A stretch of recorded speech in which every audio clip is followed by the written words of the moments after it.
You are listening to the Horse Radio Network, part of the Equine Network family.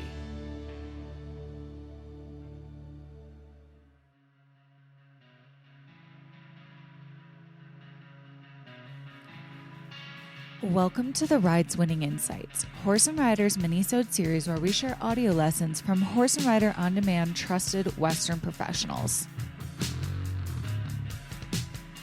At Horse and Rider On Demand, you can enjoy hundreds of how-to videos from disciplines like reining, ranch riding, reined cow horse, natural horsemanship, and more. Plus, you'll get insider access to clinic footage and step-by-step tutorials taught by top-level Western professionals. Head over to ondemand.horseandrider.com and use promo code THERIDE for 15% off our basic membership. That's ondemand.horseandrider.com and code THERIDE for 15% off.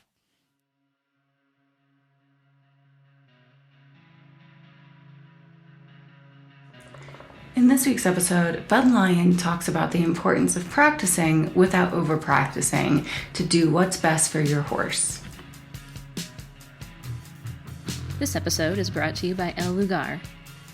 Our cherished horses are more than a mere activity on a list.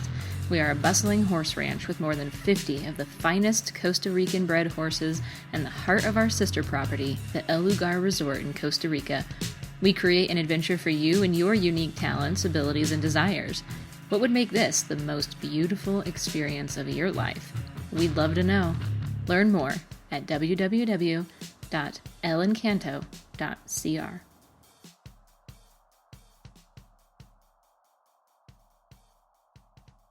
Another topic I want to discuss that we have some conversation about with my youth and amateur riders at Bud Lyon Performance Horses is the balance between practicing for a rider and practicing for the horse, or doing what's best for the horse versus what's best for the rider.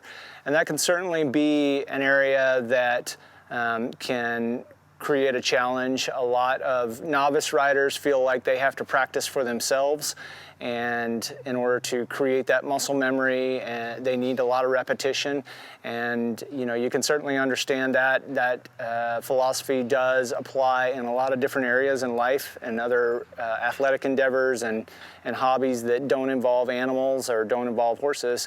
Unfortunately, when you're talking about performance horses, sometimes a rider practicing for the benefit of the rider does not help the horse as much, and it creates some habits within the horse that are not desirable.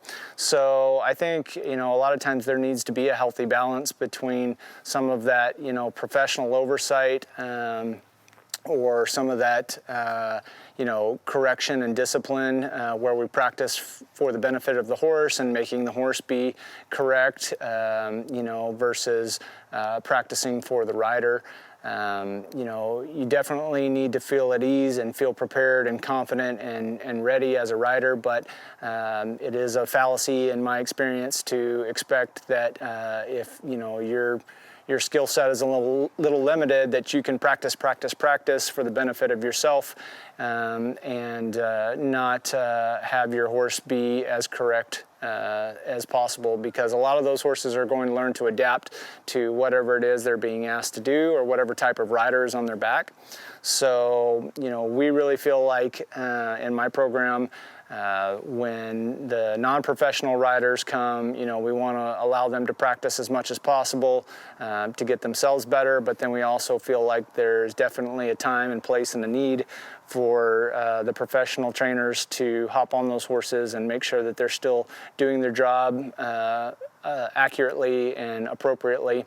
If you're a non-professional rider with a very advanced skill set and, you have the ability to maintain and prepare your horses for competition, then I think that's great. And you probably already know how to strike that healthy balance between practicing for yourself and practicing for the benefit of your horse.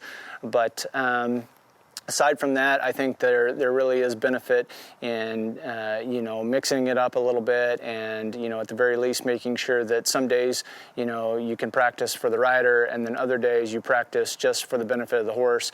And maybe that means as an example, a couple days a week you practice doing a pattern, be it ranch riding or reining, or you put segments of a pattern together, and you're doing that for the benefit of yourself. There is some benefit of that in your horses as well, but the more you practice those patterns or those particular pieces of patterns, the more that horse learns that pattern and might develop some bad habits. Might learn to anticipate a little bit and get a little ahead of you, think a little ahead of the rider. So while you can do that, I think it's also wise to go back and make sure those other 2 or 3 days of the week, that you're riding, that you're making your horse be correct, be disciplined. Don't worry about doing, a pattern or doing pieces of the pattern. Work on individual maneuvers, slow things down, make sure that horse is doing their job correctly and not just, quickly. It's a really important concept if you want your performance horse or your show horse to have longevity in our industry, and I think that that's a balance that everyone needs to try to strike regardless of who you are. This episode is brought to you by El Lugar. Learn more at www.elencanto.cr. Thank you for tuning in to the Rides Winning Insights Minisode podcast. We hope you enjoyed this minisode.